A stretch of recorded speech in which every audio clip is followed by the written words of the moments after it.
This Day Must End is a web series that takes place at an indeterminate point in an alternate reality 10 years after 75% of the world has died. And it's a comedy about three friends who are trying to live in that world while working at a grief counseling agency. If not, yeah, that's fine. I might do. Okay, rolling. Rolling. And action. Hey, you want to dance?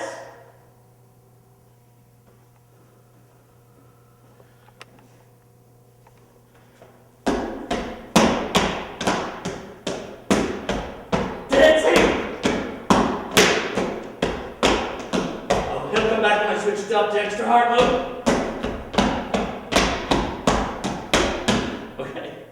Let's just do The this. scenes we did today were pickup shots. Basically, we do a lot of cutaways in a style sort of reminiscent of Scrubs, where a character will mention something and then will immediately cut to that event occurring. This style it works for a web audience in that you're trying to hit an audience that has the attention span of a gnat.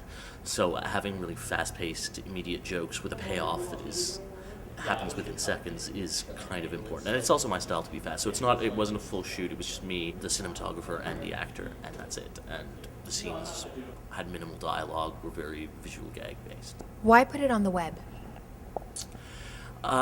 Basically, that is the easiest way to directly reach an audience without having to go through some sort of intermediate process.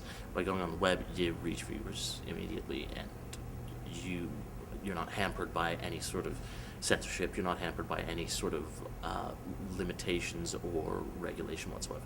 So it's just a really great form to get content out there. What's the disadvantage of being on the web?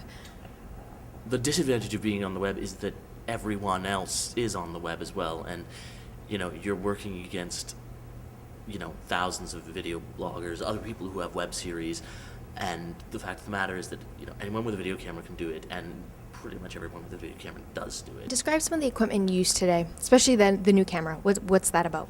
Well, we normally film on the Canon HV20, which is the smaller little camera. The reason it's so popular is because it's inexpensive. It's only about $800. It's an HD camera that is small, affordable, and has great quality. It looks pretty much as good as a larger $5,000 HD camera if you color correct the footage. The new camera is the one we're switching to, which is an extraordinarily expensive camera. It's the Canon 7D. It's being used for a lot of feature films. It looks exactly like a still camera, but it actually has a record function. So ostensibly, what you're getting is the quality of a really expensive still camera, but instead of shooting one picture, it's shooting at 30 frames or 24 frames a second. It's really great looking footage. It has a really nice depth of field. It just looks very professional.